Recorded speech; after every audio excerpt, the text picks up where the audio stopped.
Irmãos e irmãs, celebramos hoje, na liturgia da nossa igreja, o primeiro domingo do Advento. Sabemos que nosso calendário civil é iniciado no primeiro dia do mês de janeiro e finalizado no dia 31 de dezembro.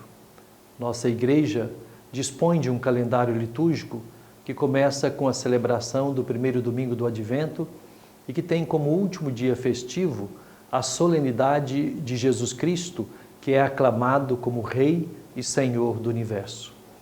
Ao longo do tempo do Advento, vamos caminhar iluminados pela Palavra de Deus e fortalecidos pela oração, tendo em vista a celebração do Natal de Nosso Senhor Jesus Cristo. O Advento é um tempo que nos propicia uma preparação para o acolhimento de Jesus Cristo, de tal modo que o que experimentamos no mistério eucarístico celebrado se converte num verdadeiro testemunho da fé em Cristo em face dos desafios que enfrentamos no cotidiano da vida. Os textos da Palavra de Deus que a liturgia do primeiro domingo do Advento nos apresenta são de uma profunda densidade espiritual e possibilitam um verdadeiro crescimento em nossa vida cristã. Na primeira leitura, temos um pequeno texto, são apenas 3 versículos, que para dele recolhermos uma mensagem, torna-se importante fazermos um rápido enquadramento na história de Israel. No ano 587 a.C., a cidade de Jerusalém foi invadida pelo exército estrangeiro. As casas foram saqueadas e incendiadas. O templo foi levado às ruínas. Para onde se olhava, o cenário era de destruição. Muitos conseguiram fugir da cidade se escondendo nos campos. Porém, uma parte do povo foi capturada e levada para o cativeiro na Babilônia.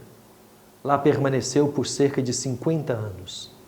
Imaginemos o que significou isso enquanto experiência de desamparo para os exilados. 50 anos longe de casa, dos familiares, do templo, sem sacerdotes e sem culto. Foi um período de grande desolação para os exilados.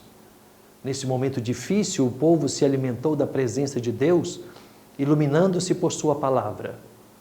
Quando, enfim, após 50 anos, o povo retornou para Jerusalém, reconheceu que a libertação foi fruto daquilo que Deus mesmo estava realizando. Que assim como libertou seu povo da casa da escravidão no Egito, agora, novamente, conduziria seu povo de volta a Jerusalém. A primeira leitura da missa de hoje está inserida exatamente nesse momento em que o povo retorna do exílio da Babilônia. Quando chega a Jerusalém, ainda encontra uma cidade em ruínas. Diz o profeta Jeremias que sua terra foi transformada num antro de chacais.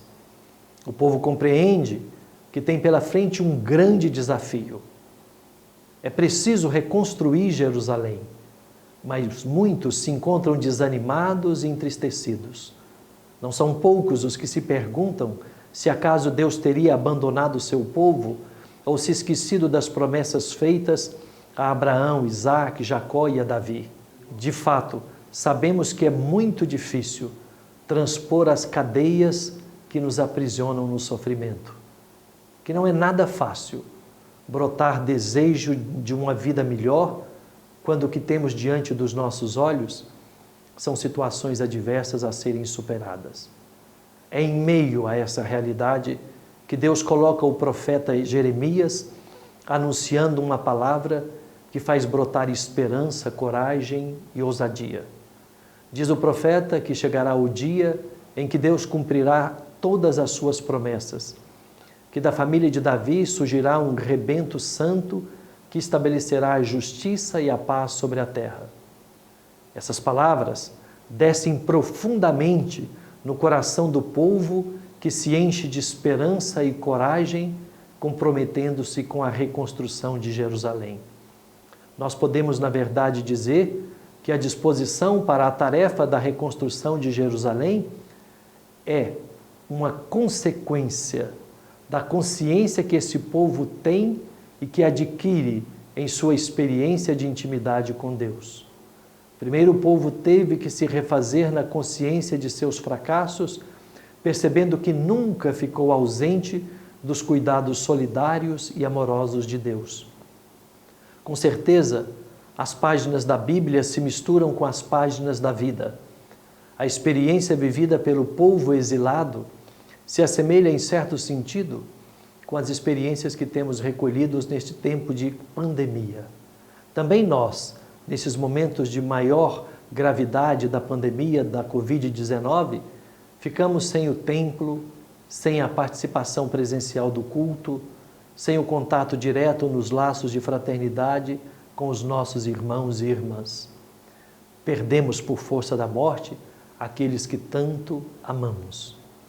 Assim como o povo de Israel, a reconstrução do mundo novo desejado por Deus a partir da cultura da solidariedade se esbarra com grandes desafios. Basta olharmos à nossa volta para nos darmos conta que, lamentavelmente, o mapa da fome retornou ao Brasil, que muitos de nossos irmãos e irmãs disputam um pedaço de osso para fazer qualquer coisa que possa matar a fome. E o que dizer dos cristãos que atualmente festejam a cultura das armas e exaltam práticas de intolerância e preconceito? Quando nós cristãos lemos esse pequeno texto do profeta Jeremias, facilmente reconhecemos que o rebento de Davi já chegou, que ele é Jesus Cristo, que acolhemos como o próprio Deus encarnado e presente no meio de nós.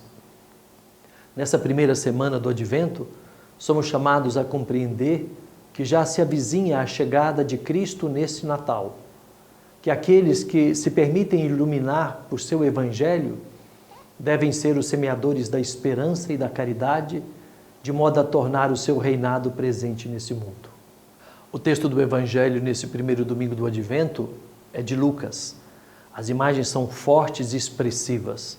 Vemos Jesus dizer que haverá sinais no sol, na lua, nas estrelas, e que na terra a aflição e a angústia vão se sobrepor sobre as nações e que as forças do firmamento do céu serão abaladas.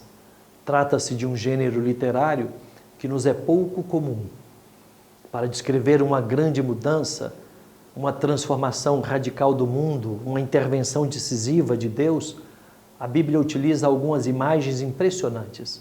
A beleza da mensagem se encontra na riqueza dos simbolismos contidos nessas imagens.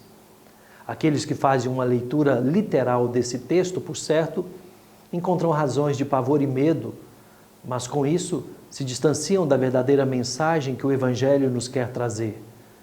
Devemos nos lembrar sempre que o Evangelho é boa notícia, que aponta para a realidade da ação misericordiosa de Deus que faz germinar entre nós o seu reino.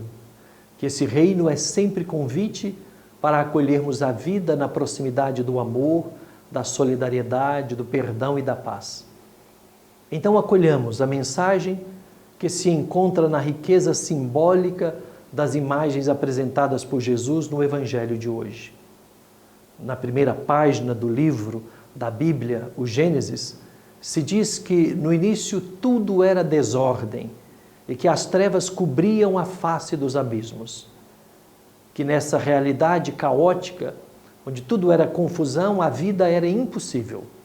Mas que houve a intervenção de Deus por meio de sua palavra, que estabeleceu a ordem em tudo quanto existe. O Evangelho de hoje começa indicando uma realidade totalmente contrária ao que foi feito por Deus. Podemos perceber o retorno do caos original.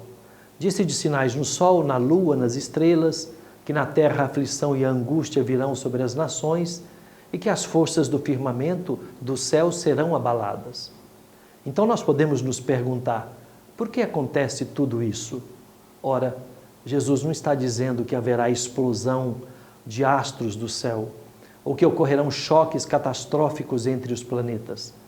Na riqueza simbólica de suas palavras, ele nos ensina que por causa de nosso pecado, da maldade que brota de nossas mãos, podemos sacrificar a vida na expressão de sua sacralidade e dignidade. Trata-se da vida que, como no caos original, torna-se novamente inviável. Basta olharmos para a realidade à nossa volta para nos darmos conta do caos que se espalha por todos os cantos.